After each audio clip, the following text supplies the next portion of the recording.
In this video, we'll compare the 3 structural approaches implemented in the course frameworks. It's highly recommended you visit each of the demo sites to compare the user experience firsthand. This will allow you to navigate each from a student perspective and determine which seems like the best fit for your course.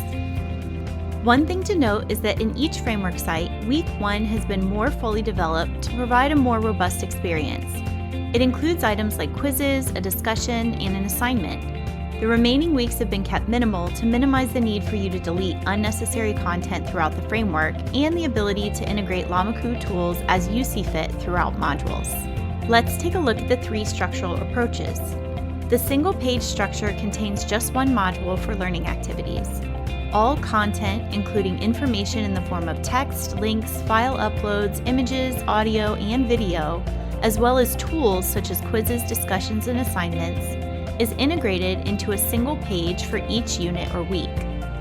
This structure is the simplest to navigate, but has some limitations as noted in the course framework module.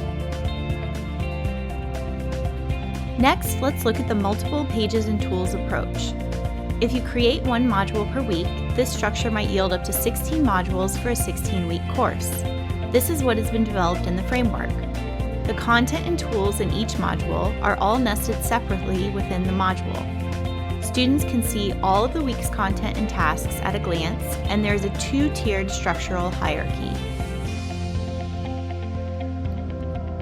Finally, we have the submodule structure. This structure creates a 3-tiered hierarchy where weekly modules are broken down into submodules and content and tools are nested separately within those.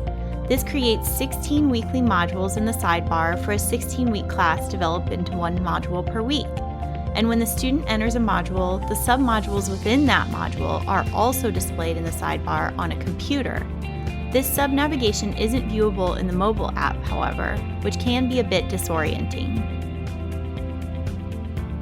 As you can see, these 3 structural approaches range from somewhat simple to complex.